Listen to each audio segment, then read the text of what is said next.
It's been 5 weeks since the first energy trial started. Executives accused of bribing public officials in order to get their way.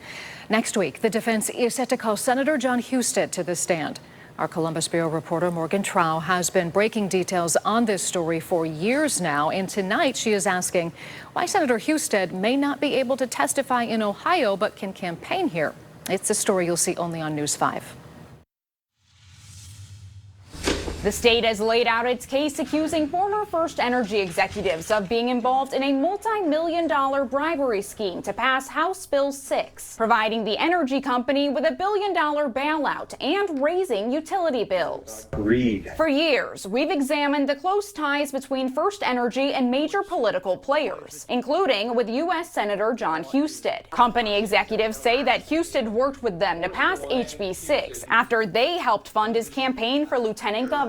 Husted has not been accused of any wrongdoing and was set to be a defense witness on Friday, March 13th. If I'm asked to help out with anything, I'll always do that. But the senator's testimony will be from hundreds of miles away. Given the war, his availability is not great. The judge approved Husted to be virtually available due to the U.S.'s military campaign against Iran. But Senator Husted, are you flying home to testify? A video we obtained shows Husted flying from the Capitol to Columbus Thursday evening. We discovered that the senator is set to speak at a fundraiser. Explain to Ohioans what he means by unavailable or dealing with the war if he's in fact in the state raising money for his embattled Senate campaign. Hudson Democrat Casey Weinstein was a state witness in the trial and believes that Husted just doesn't want to deal with the publicity. He's so deeply intertwined in this whole case. I reached out to Husted's team, and spokesperson Josh Eck disputed the defense attorneys. Our team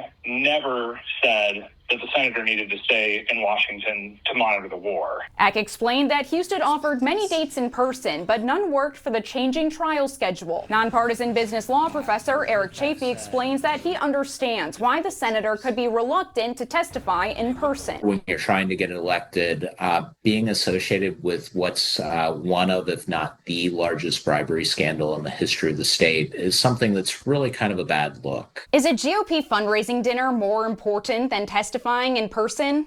Absolutely not. Morgan, I don't think anybody's surprised to hear that an elected official that's going to be on the ballot in a couple of months, has to raise money for that race. But that has never been his priority. Several hours after we reached out to Husted's team, they told us they just found out that his testimony had been moved up from Friday to Wednesday, a day where he does have votes in the Senate. At the Columbus Bureau, I'm Morgan Trow reporting.